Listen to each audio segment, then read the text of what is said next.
আসসালামু আলাইকুম দর্শক শ্রোতা।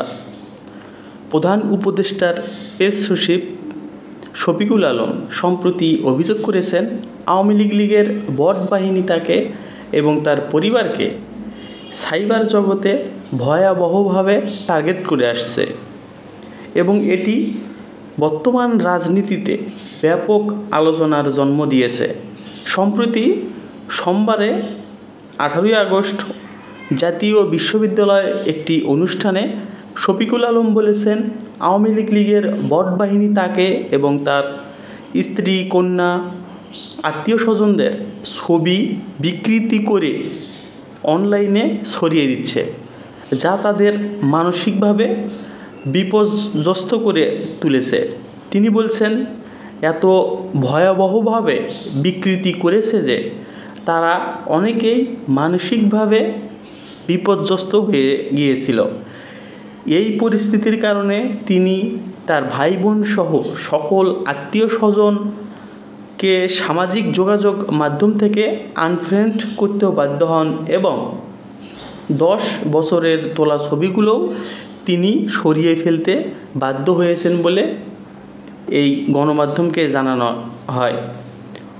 কিন্তু শফিকুল আলম অন্তর্বর্তীকালীন সরকারের প্রধান উপদেষ্টা ডক্টর মোহাম্মদ ইউনূসের প্রেস সচিব নিয়োগের পর থেকেই আওয়ামী লীগের কঠোর সমালোচক হিসেবে পরিচিতি লাভ করেছেন, সেটা সকলেই জানে। বিভিন্ন সময়ে তিনি আওয়ামী লীগকে ফ্যাসিস্ট আখ্যা দিয়েছেন এবং জুলাই আগস্টের গণ অভ্যুত্থানের ঘটনাবলীর জন্য দলটিকে একাধিকবার ক্ষমা চাওয়ার আহ্বান জানিয়েছেন। এটাই মূলত তার অন্যতম একটা দোষ খুঁজে পেয়েছে সাইবার আক্রমণকারীরা। এমনকি তিনি শেখ পরিবার এবং আওয়ামী লীগের কর্মীদের কাপুরুষের ঝাঁক বলেও অবহিত করেছিলেন এবং তার এই আক্রমণাত্মক আর স্পষ্টবাদী কথাবার্তা তাকে ক্ষমতাসীনদের একটি অংশের চক্ষুশূল করে তুলেছে বলে ধারণা করা হচ্ছে। এই ঘটনার জের ধরে তার সাম্প্রতিক বট বাহিনীর অভিযোগকে এই ধারাবাহিক সংঘাতের একটি অংশ হিসেবেই দেখছেন রাজনৈতিক বিশ্লেষকরাও। দেশে যখন আগামী ফেব্রুয়ারিতে জাতীয় নির্বাচনের প্রস্তুতি চলছে, ঠিক তখনই এই রাজনৈতিক অঙ্গনে এমন পাল্টাপাল্টি অভিযোগ পরিস্থিতিকে আরও উত্তপ্ত করে তুলেছে।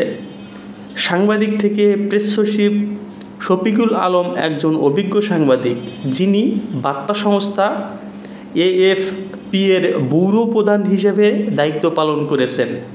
সাংবাদিক হিসেবে তার দীর্ঘ অভিজ্ঞতাকে তথ্যপ্রবাহ এবং গণমাধ্যমের মনস্তত্ত্ব সম্পর্কে গভীর জ্ঞান দিয়েছেন দেশজাতিকে। প্রেস সচিব হিসেবে দায়িত্ব গ্রহণের পর তিনি প্রায়ই তার ফেসবুক পেজে বিভিন্ন বিষয়ে ব্যক্তিগত মতামত এবং সরকারের অবস্থান ব্যাখ্যা করে আসছেন। তবে তার কিছু বক্তব্য বিতর্কেরও জন্ম দিয়েছে। কেউ তাকে সরকারের মুখপাত্র হিসেবে দেখেন, যিনি দলীয় কর্মীর মতো আচরণ করেছেন। অন্যদিকে আবার শফিকুল আলম নিজে দাবি করেন যে তিনি কোনো কিছু ঘুরিয়ে বলেন না এবং যা বলেন সরাসরিই বলেন। তিনি জানিয়েছেন, প্রেস সচিবের দায়িত্ব শেষে তিনি আবারও তার যে পূর্বের পেশা সাংবাদিকতায় ফিরে যেতে চান। সার্বিক পরিস্থিতি তিনি বিশ্লেষণ করে প্রধান উপদেষ্টার প্রেস সচিবের মতো একটি গুরুত্বপূর্ণ পদে থেকে এই বক্তব্যগুলো দিয়েছিলেন। শফিকুল আলমের এমন সাইবার অভিযোগ মূলত হয়রানির ভয়াবহতাকে দেশবাসীর কাছে একটা বিরাট আকারের যে হুমকি স্বরূপ এটা প্রকাশ পায়।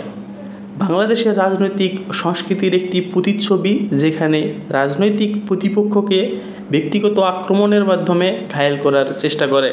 শফিকুল আলম কঠোর আওয়ামী লীগ বিরোধী অবস্থান এবং তার বিরুদ্ধে আনা সাইবার আক্রমণের অভিযোগ, এই দুটি বিষয় পরস্পর ওতপ্রোতভাবে সম্পর্কযুক্ত। তার বক্তব্য একদিকে যেমন তাকে রাজনৈতিক প্রতিপক্ষের সহজ লক্ষ্যে পরিণত করেছে, তেমনি অন্যদিকে আওয়ামী লীগের দূরত্বের বিষয়টি স্পষ্ট করেছে। দেশের মানবাধিকার পরিস্থিতি এবং রাজনৈতিক স্থিতিশীলতা নিয়ে আন্তর্জাতিক মহলও পর্যবেক্ষণ করেছে তার এই ঘটনাটি।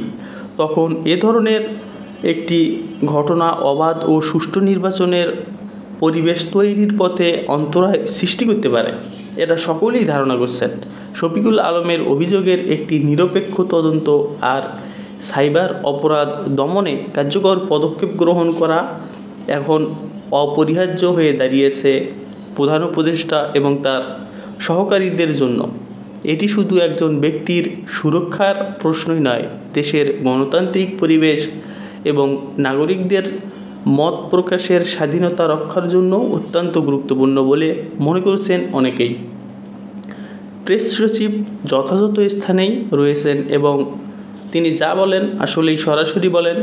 তিনি অনেক কথা বলেছেন গণমাধ্যমে এই আওয়ামী লীগকে নিয়ে। তার এই বক্তব্যগুলো আওয়ামী লীগপন্থীরা ভালোভাবে নেয়নি এবং তারা তাকে ব্যক্তিগতভাবে আক্রমণ করে চলেছেন এবং করে যাবেন সামনে নির্বাচন পর্যন্ত। এখন দেখার বিষয় হচ্ছে তিনি এই গুরুতর অভিযোগটাকে কিভাবে ট্যাকেল দিয়ে সামনে অবস্থান করতে পারেন। দর্শক ভালো থাকবেন, ধন্যবাদ।